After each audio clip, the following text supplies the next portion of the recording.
Water has always been both life and reckoning, a force that sustains us and a power that humbles us. Rivers carve valleys long before there were maps. Storms have redrawn coastlines overnight. And on the open ocean, even the strongest steel bends to the will of the waves. For centuries, humans believed we could master the sea. We built even larger ships, crowned them with velvet dining rooms and grand staircases, and called them unsinkable. But nothing is more powerful than Mother Nature. A single swell can turn certainty into chaos, and an iceberg can rewrite the world's most confident headlines. Shipwrecks are the sea's quiet reminders that control is an illusion. They scatter stories across the ocean floor of ambition, tragedy, and survival. And every so often, a person emerges from the wreckage not once, but again and again, as if to prove that endurance can rival even the ocean's fury. This is Watch Her Cook. Hello, everyone. I'm Cassie. And I'm Danielle. Welcome back to Watch Her Cook, a podcast dedicated to sharing the incredible lives of women who have taken their power back throughout history. At the very end there, you mentioned the ocean's fury.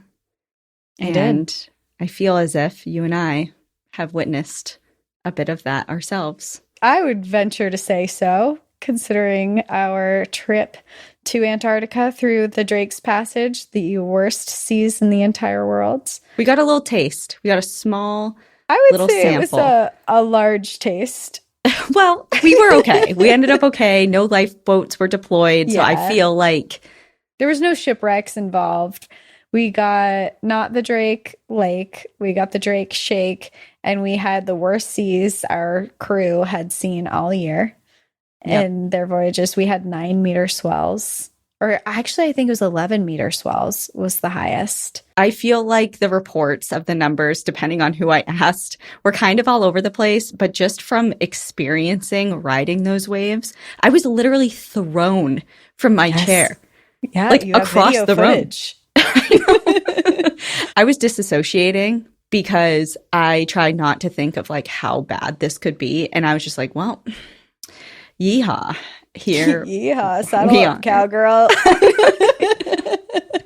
I remember laying down when this was going on and the whole ship would go up and then it would drop with the waves and I would gain air off of my bed would fall faster than me. So there would be like a couple inches between me and the bed and then I'd drop. Yeah, you were hovering for a few milliseconds there. Yeah. And then there were nights where I had to hold on to the sides so I wasn't thrown off either way while I was sleeping. I like fell asleep clutching my bed frame, hoping I would stay there, and like lodged my leg into the side between the bed and the wall to try and like I needed a seatbelt, really. I'm surprised they didn't have straps in those beds because there were straps like kind of affixing all of the bureaus and anything with a drawer or a cabinet or anything that could be flown open. So I'm kind of secured, surprised. I don't know, like even like a bungee cord or something would have been sufficient. Nice, it would have been nice. I really could have used a seatbelt. I think I would have slept a little better because I was rightfully afraid that I was going to get thrown out of my bed. Yeah. And I was 2 feet away from you having a similar struggle. But today we are talking about the sea and surviving it not once, not twice, but 3 times.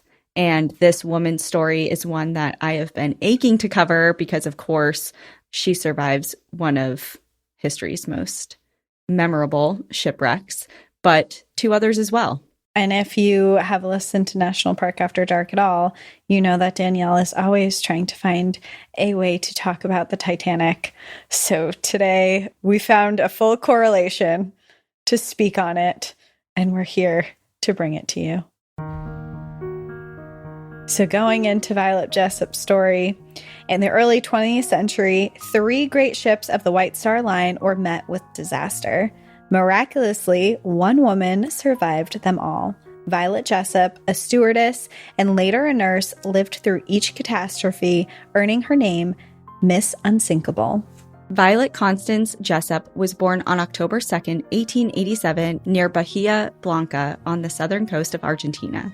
Her parents, William and Catherine Jessop, were Irish immigrants who moved to South America with hopes of starting a sheep farm.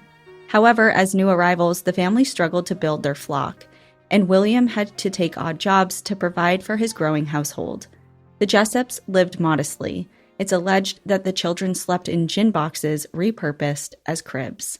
When Violet was still a child, she contracted tuberculosis, an illness that caused severe lung hemorrhages.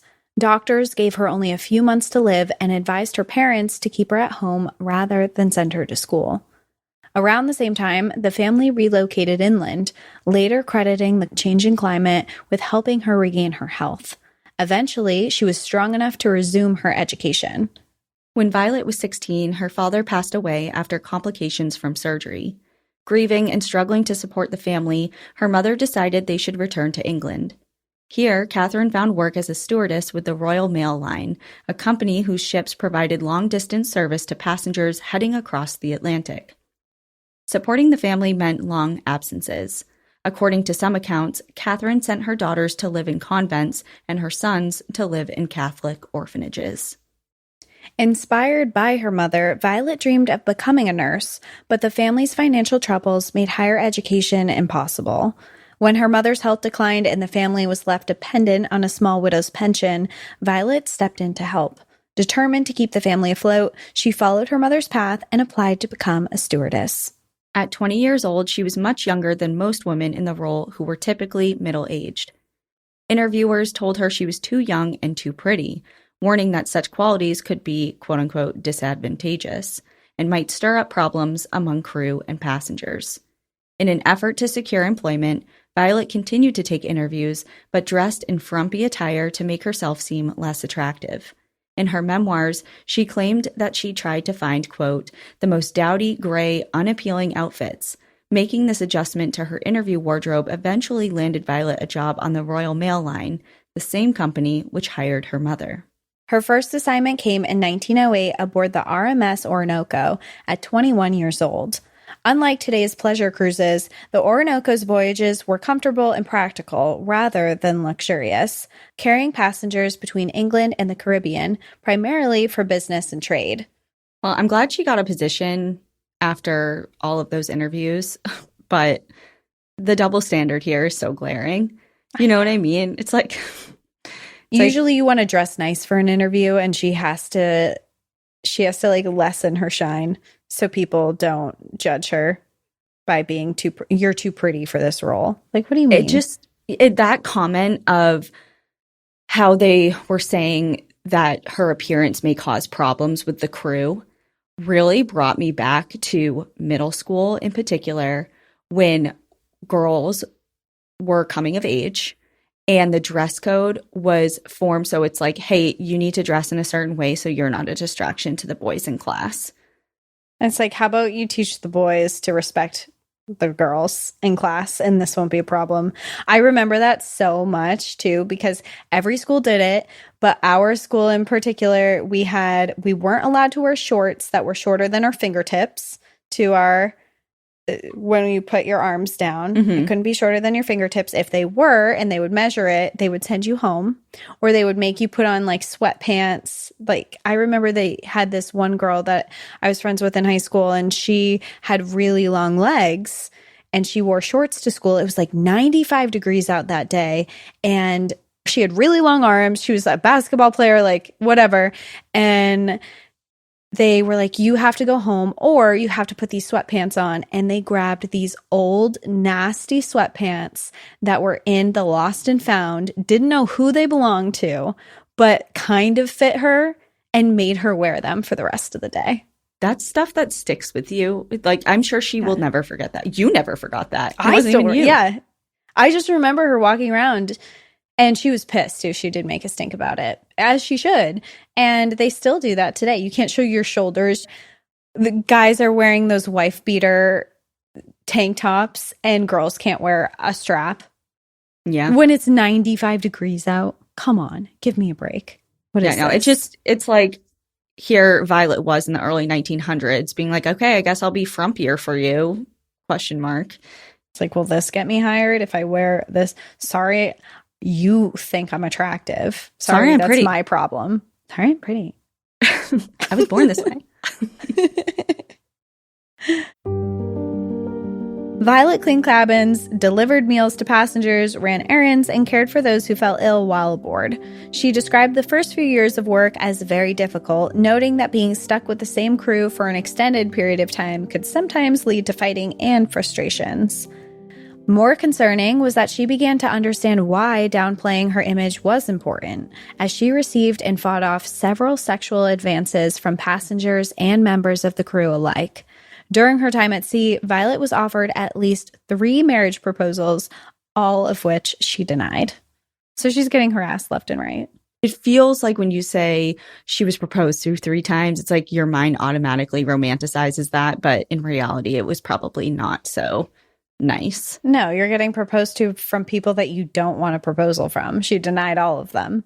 And she barely probably even knew them. Yeah, they're probably just these random men who thought she was pretty and asked her to quit her job and come away with them.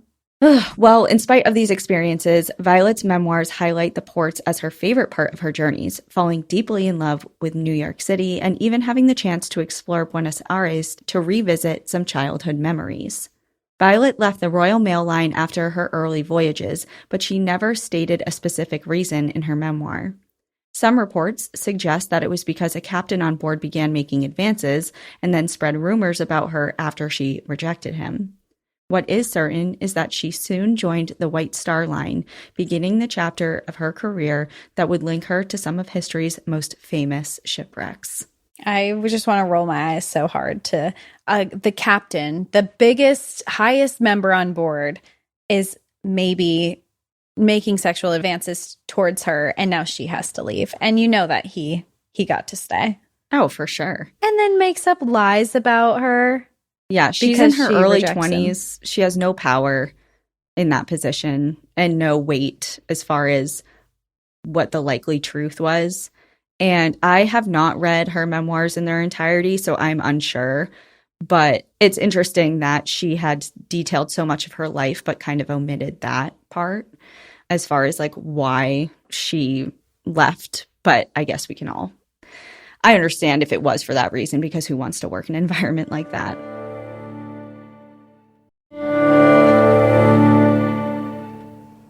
Fall's here, kids are back in school, vacations are over, and cozy season has officially started, which for me means it's Bombas season. You probably know Bombas for their socks, and yes, they are hands down the most comfortable socks ever, but they've got so much more. Slippers, tees, underwear, all made from premium materials that actually make sense for this time of year. We're talking merino wool that keeps you warm when it's chilly, but cool when it's not, Supima cotton that's softer and more breathable than regular cotton, and those classic durable rag wool socks that just scream fall. And their slippers, amazing. The Sherpa-lined Sunday slippers and those gripper slippers make it really hard to leave the house. But the thing I love most about Bombas is their mission, because for every single item you buy, Bombas donates one to someone experiencing homelessness. Over 150 million items have been donated already, which is amazing. And if that's not enough, they've got a happiness guarantee. So if you're not 100% into what you got, they'll make it right. No risk, all reward. I've been living in my Bombas socks and tees. They're softer, they last longer, and honestly, I love knowing my purchase helps someone else. They just feel different from other basics. Head over to bombas.com/audio and use code AUDIO for 20% off your first purchase. That's BOMBAS.com/audio. Code AUDIO at checkout.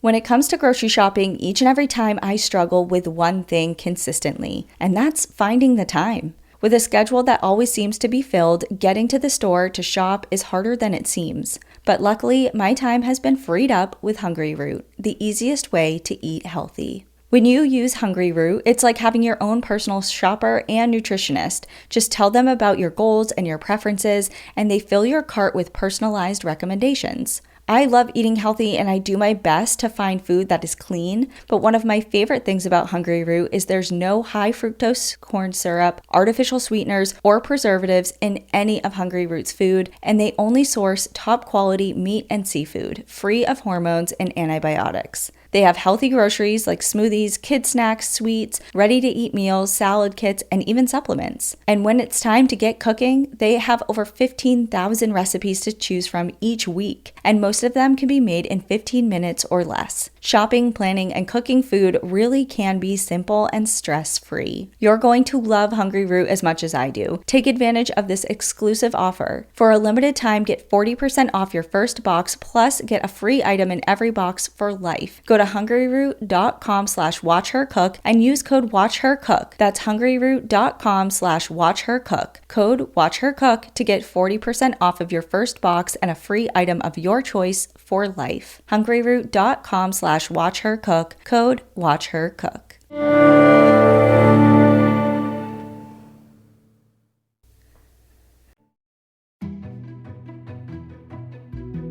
In 1911, after joining the White Star Line, Violet was assigned to its newest vessel, the RMS Olympic, the largest luxury liner in the world at the time.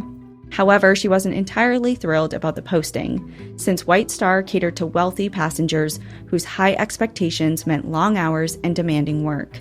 Shifts often stretched to 17 hours a day, and the pay would accumulate to approximately 200 to 400 pounds a month in modern standards. Despite her hesitation, Violet thrived in customer service roles, and the clientele on the Olympic often complimented her work ethic. However, September 20th, 1911 marked the first of Violet's brushes with disaster. As the ship departed Southampton, it collided with the Royal Navy cruiser HMS Hawke, a boat that was specifically designed to ram into other ships for wartime tactics. While this collision was accidental, the offensive design of the ship breached the Olympic's hull, leaving it vulnerable to an influx of water.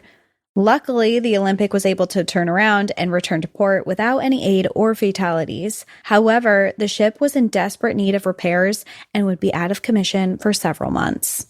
Once the Olympic returned to service, Violet continued to work aboard for another 2 years. But by then, excitement was growing about a new ship under construction, one even larger and more luxurious than the Olympic. Friends and colleagues urged her to apply for a transfer. At first, Violet resisted, happy with her current post, but her reputation as a dependable and gracious stewardess preceded her. Before long, management invited her to join the crew. And so, on April 10, 1912, Violet boarded the RMS Titanic at Southampton, England, for its much-anticipated maiden voyage. There it is. The Titanic is finally making its way into our podcast. Officially. We're officially talking about it. We're officially here. Would you have boarded the Titanic, do you think? As a passenger or as a worker, if you were offered a job or if you were offered a ticket on the finest ship in the world, do you think you would have gone? Yeah, 100%. Fair. With retrospect or not, I guess. Yeah. Not knowing what was about to happen. Because I'm assuming you probably wouldn't go if you knew there was a chance you were going to drown and die. I absolutely 100% would. You know, all the talk that, and I haven't caught up with it in recent years, but for a while there was a lot of talk about some company recreating the Titanic and having it sail the exact voyage that it was supposed to sail. Mm-hmm. You'd sign up for it. I'm pretty sure COVID maybe halted that, or maybe some budget issues, because the Titanic was so extravagantly expensive, and they wouldn't be doing it 100% down to an exact replica, but it would still be a huge undertaking monetarily. So I don't know if there's issues with that, but yeah. Oh yeah, hell yeah. Sign me up. If they did replicate the Titanic and replicate the voyage and everything, I think that there should be a dress code where you have to dress the same way that you would have in the original voyage. I don't want to see a flip-flop aboard. No. I don't want to see a Hawaiian I want to see shirt. Corsets. I want to see women who can't breathe. I want to see violinists. I want to see top hats. Full tuxes, suits. I want the whole shebang. I want it all. And we have surviving menus from what they served on the Titanic as well. Not in their entirety, but at least some of the meals and courses and things like that. I want it all. I want to be disgusted by what I eat, but I'll do it for the experience. Yeah, maybe a couple vegetarian options because I imagine there probably weren't many, if at all. Yeah. Yeah. I don't know. I think it's so interesting to me because for me as an individual, I am so obsessed with the Titanic, and that's probably for a couple different reasons that I have thought about extensively. But, you know, as a culture, we are pretty obsessed with the Titanic. And I read in one of my Titanic books, because I have a couple, that there are the three most well-known words in the world, universally, are God, Coca-Cola, and the Titanic. Really? Yeah. God does not surprise me. Coca-Cola throws me. And the Titanic is a surprise. But I mean, it just goes to show like how prevalent the Titanic story is, not just in the, you know, for the time period, because a lot of disasters have been just as large. I mean, there have been losses of life that even surpass the death toll on the Titanic in different incidents and disasters throughout time, and they were a huge deal in the moment, and then they've kind of been lost to history. And then when you learn about it now, you're like, how have I never learned about this? We come across that like every week. Yeah. But the Titanic, it's like everyone knows, even hundreds of years later. I do specifically remember, and I don't know why this is a core memory for me from my elementary school, but I do specifically remember in our library that we would go in, and that was when we were learning, when you had to research your stuff from the encyclopedias and learn how to figure out how things are organized in the library. Well, I remember that there was this specific shelf that was lined with all Titanic books.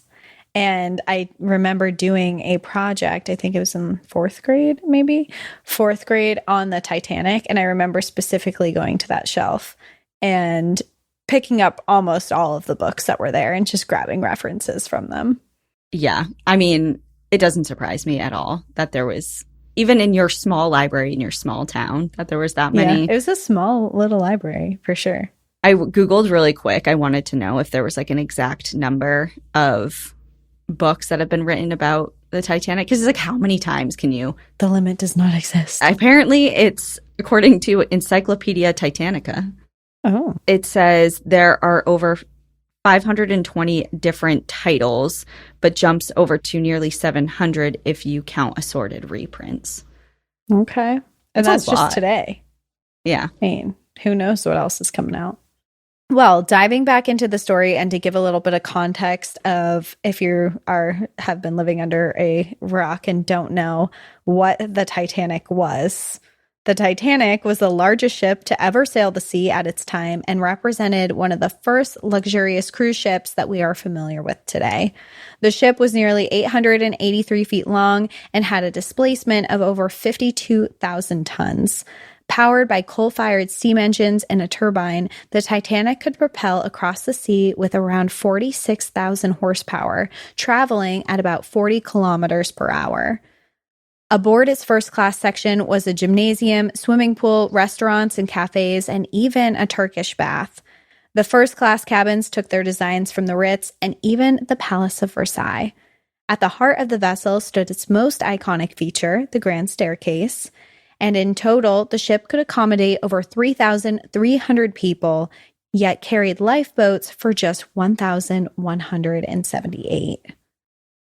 Before we move on to that lifeboat capacity number, because that's clearly a huge part of this story and why it was such a disaster, I have to show you something. Oh. I know you can't see it, listeners, but I have a framed picture of the Titanic that I keep in my office, and you can't see it really, as one does, and you can't see it really well, but framed in here is a piece of coal and a piece of wood that were recovered from the Titanic, and it came with like a certificate of authenticity, and I bought it like a few years ago, and I love it so much. So you have a piece of the actual Titanic in your home? Yeah, and you just talked about all the coal that it had, and now I have. And now you have it. Yeah. Wow. I mean, it's like the size of like my pinky nail. It's tiny. It still counts. But it counts. It totally counts. Yeah. That's pretty cool. It is pretty cool. Your little museum. I mean, you think you know me, but I will keep... You're full of surprises. I know. Okay, so just kind of like briefly talking about this lifeboat capacity. Clearly, that's a huge problem. They're missing half of the people on the ship. The ability to transport them to safety in the event of a disaster, which, when you think about all the luxuries that were, this ship had a pool in it, and before that was normal. Before that was normal. Cruise ships and just like everything about this ship was just so over the top. Namely for first and second class passengers.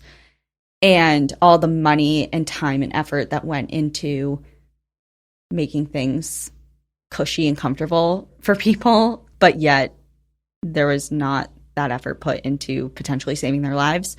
Big problem. Big problem. And I think a part of that was definitely because they marketed the ship as unsinkable. So why would they need lifeboats if it's unsinkable? Yeah, well, remember in the movie... Put in a Turkish bath.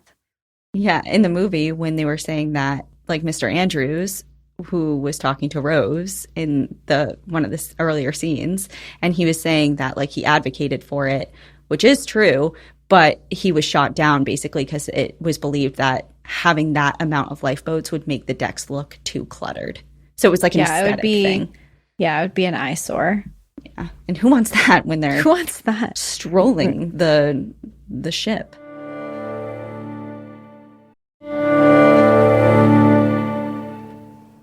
You know how some dogs will eat literally anything you drop on the floor? Yeah, my dog is the complete opposite. He's the pickiest eater I've ever met. I can put down a bowl of food and he'll just give me this look like, nice try. But then I tried Ollie and it was like night and day. And suddenly, meal times are his favorite part of the day. Ollie delivers clean, fresh nutrition made with real human-grade ingredients, no fillers, no preservatives, just actual food. And they've got 5 amazing flavors, like fresh beef with sweet potatoes and fresh turkey with blueberries. Even my super picky pup can't resist. And the difference? He's happier, more energetic, his coat is shinier, and yes, his poops are better too. And they make it super easy to get started. Just take a quick quiz about your dog, and Ollie builds a personalized meal plan. Your first box comes with 2 weeks of meals, a storage container, and a simple guide to ease the transition. Dogs deserve the best, and that means fresh, healthy food. Head to ollie.com/watchhercook. Tell them all about your dog, and use code WATCHHERCOOK to get 60% off your welcome kit when you subscribe today. Plus, they offer a happiness guarantee on the first box, so if you're not completely satisfied, you'll get your money back. That's ollie.com/watchhercook and enter code WATCHHERCOOK to get 60% off your first box.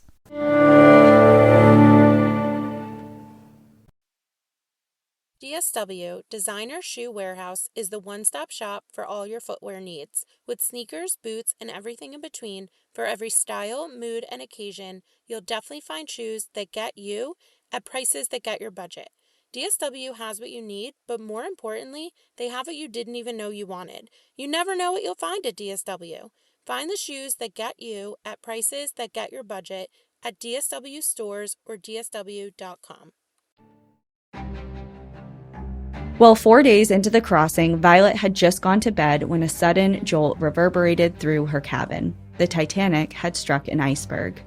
At first, she believed the evacuation was only a precaution. Alongside her cabin mate, she guided passengers toward lifeboats, often using gestures to communicate with those who spoke little or no English. Returning briefly to her quarters, she was soon confronted by a steward who informed her the ship was sinking. He handed her warm clothing and urged her back on deck. She describes her experience in her memoirs, saying, quote, "I was ordered up on deck. Calmly, passengers strolled about.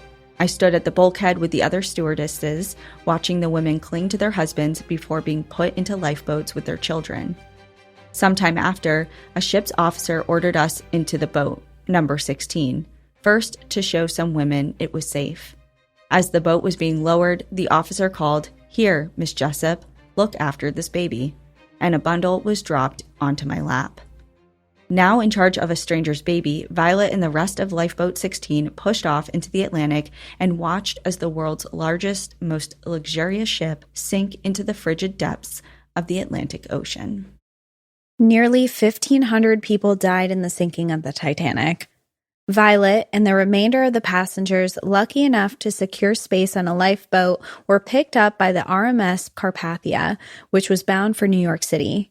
Aboard the ship, Violet describes that the baby's mother eventually claimed them back in an unconventional manner, stating, quote, "I was still clutching the baby against my hard cork life belt I was wearing when a woman leaped at me and grabbed the baby and rushed off with it. It appeared that she put it down on the deck of the Titanic while she went off to fetch something, and when she came back, the baby had gone. I was too frozen and numb to think it strange that this woman had not stopped to say thank you." Imagine just putting your baby on a sinking ship deck. Be like, I'll be BRB. Yeah, be right back. I have something to do real quick. Like, what are you grabbing? That's more important than a child that's already your in your arms. Yeah. The questions that I have about that. And yeah, another thankless thing that Violet did. The ship eventually landed in New York City, and the Titanic survivors waited for another to take them back to England. Despite the tragedy, Violet retained her characteristic composure. She later remarked with dry humor that one of her biggest regrets was allowing her toothbrush to go down with the ship. Dark humor. Dark humor. But toothbrushes are important. The disaster shook public confidence in the White Star Line, and for a time, Violet found herself without steady work. Yet her career at sea was far from over. One of, I think, the more heartbreaking things, and you just kind of mentioned it when you were speaking a moment ago, where the women are being separated from their husbands and you're sending all these women and children home. I mean, when you look at the death toll from the Titanic, a majority of them were men. Mm-hmm. And it's because they sent the women and children, which when you look at it on just a basic level, that feels heroic. Send the women and children, save the women and children. But especially in this day and time, you were sending the women and children home with no support, no provider. The husbands were the ones who worked, and now they have no source of income. And that's on a very basic level of just looking at it financially. But you're also sending these people's husbands to their deaths while they leave with their children. And you're basically leaving these families to fend for themselves, which so heartbreaking to me. Well, you're not the first person to think that because, again, with Titanic facts, I used to live close to the Molly Brown house, Margaret Brown, the Unsinkable Molly Brown, as she was later known. A lot of Unsinkables here going on. But of course, she was like one of the biggest characters in the movie Titanic, the 1995 movie that people know, played by Kathy Bates. But in her house in Capitol Hill in Denver, which is now a National Register of Historic Places home, you can go visit and tour. There's a room at the top that has a big exhibit type of thing that half of it is about her involvement in women's suffrage and advocating for women's rights and things like that. And then the other half of it has to do with the Titanic and the different things that she did as far as raising money. I mean, immediately aboard the Carpathia, she was already going to the survivors, the wealthy survivors, and starting funds, raising money for especially the lower class, third class passengers that survived, because like you said, a lot of them are going to be SOL when it comes to, it's like, we came here with nothing. Now our sole provider is gone. So we need some help. But also she was a big advocate of, and I forget what the exact formal name of this was, but she essentially advocated for exactly what you just said of not prioritizing men when it comes to disasters at sea. That everyone, men, women, and children, should have equal opportunity to be rescued and saved. And it's primarily for that reason. Yeah, because men also have a very important family role.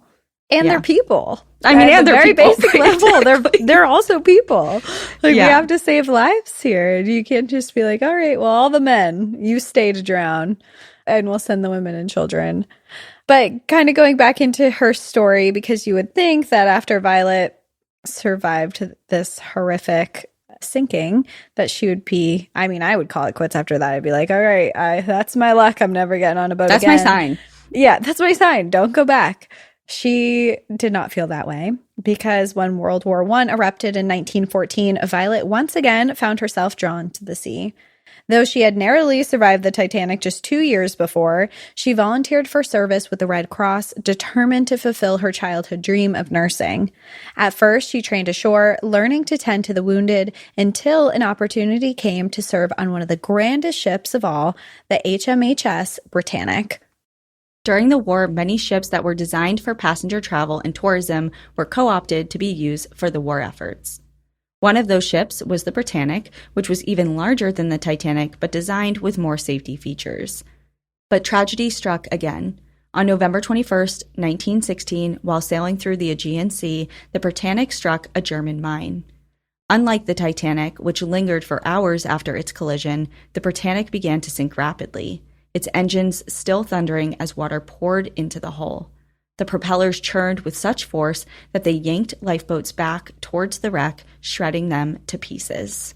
That's so scary. I mean, in her memoir, she details, like, kind of observing the scene as she's being placed into these boats, and she's, like, observing everything that's going on around her, and she's literally watching as lifeboats that were just lowered before her being sucked in by these propellers, and not just shredding the lifeboats to pieces, but people's bodies were being shredded. And they're like, "You're next. Go ahead. Get in." Like, put me back on the Titanic. Okay, here's another. This is important to note. Violet did not know how to swim. Oh. So there was no, like, okay, I'm about to be shredded alive. I gotta abort and just, like, jump and try and, like, figure this out and swim away. She couldn't swim. Who doesn't know how to swim who works on a boat? They don't think they're going to be in the water. What? She knew she was going to be in the water. She was just in the Titanic. She was also in another wreck. After the first wreck, I would have learned to swim. This is her third. Come on, Violet. She's like, it couldn't possibly happen again. Yeah. What are the odds? What are the odds? Pretty high, Violet. Pretty high.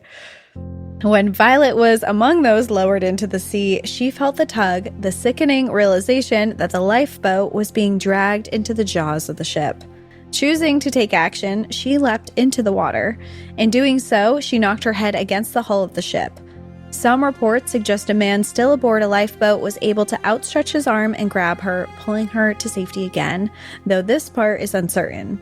The captain ordered that the ship's propellers be shut off, allowing the lifeboats that stayed intact to head towards a tiny island in the Aegean Sea where its passengers awaited rescue. Yeah, and she didn't just, like smack her head. She fractured her skull.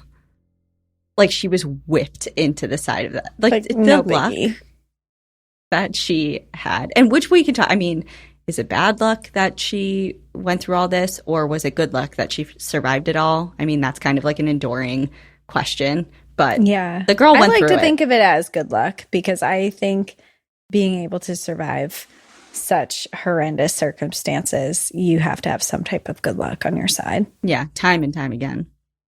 Later in her memoirs, Violet recalled the moment the, quote, white pride of the ocean's medical world was submerged. Quote, she dipped her head a little, then a little lower, and still lower. All the deck machinery fell into the sea like child's toys.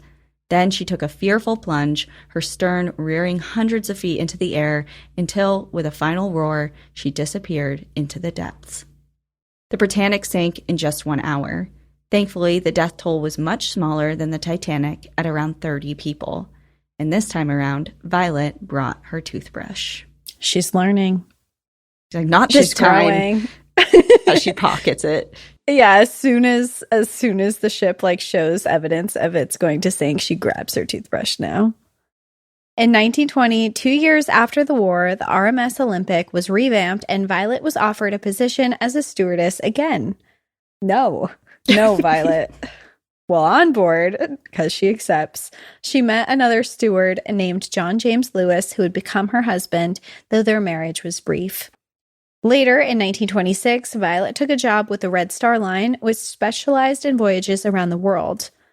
Aboard the Belgenland, Violet traveled across the seas and experienced ports outside of the Atlantic for the first time. Her work continued with them until the 1930s, when Violet realized that her prospects for making a retirement fund for herself were slim if she continued to work as a stewardess. In 1934, she decided to write a memoir of her experiences at sea. These were posthumously published in 1997 and have provided much of the knowledge we know about her to this day. When World War II broke out, Violet decided to stay ashore where she worked as a nurse. While the circumstances were dire, she eventually was able to live out her childhood dream in some capacity. After the Second World War, Violet remained ashore.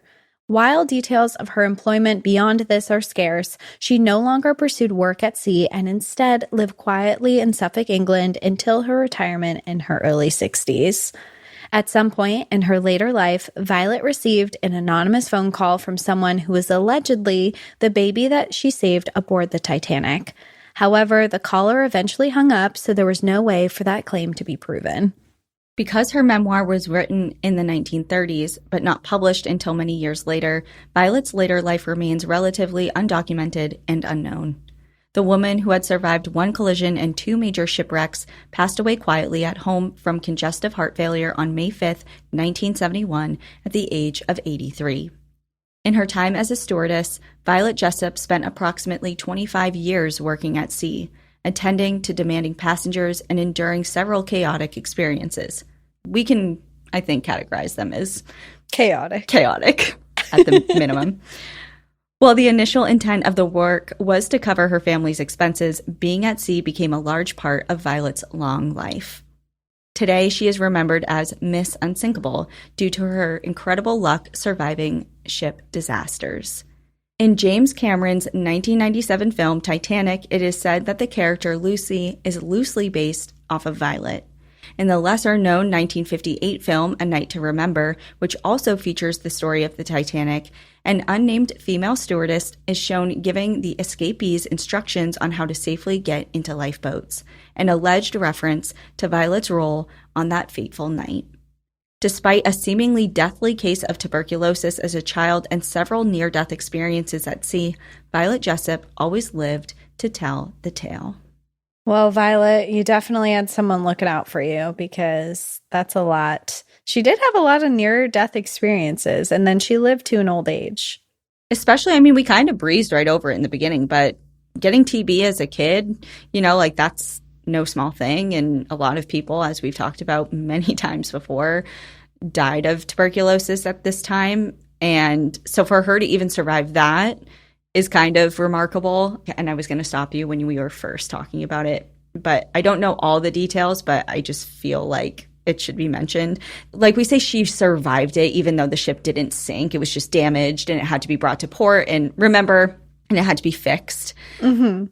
So I was listening to a podcast about the Titanic, as one does, and it goes over everything from its original building to well after its sinking. It's an incredible series, but essentially they were talking about this particular incident during the building of the Titanic, and it delayed it by a period of time. So a lot of Titanic historians, like to discuss if that crash didn't occur with that first ship, if the Titanic would have been launched earlier and avoided the iceberg. Oh, interesting. Because the time of year where glaciers were starting to calve and create all these different icebergs and stuff, that happens later on. And I don't know, whatever. It was just a whole period. What if? And what if they had gone earlier? Would this have happened? And it's just so interesting that Violet was involved in that first, and then she was ended up being on the Titanic too. She was destined to be on the Titanic. It was all connected in a weird way. As we are now to Violet. As we have always been. And on that note, thanks for tuning in to Watch Her Cook. If you're looking to dive a little deeper into Violet's story, we've dropped some sources for you in the description. Let us know what incredible women's stories you'd like to hear next. And a big shout out to Sickbird Productions, who produces our podcast and helps bring these stories to life. Don't forget to follow us on Instagram at Watch Her Cook Podcast, leave a review, and subscribe for more inspiring stories. Just a reminder, empowered women empower the world. Now let's go cook. See you next Wednesday.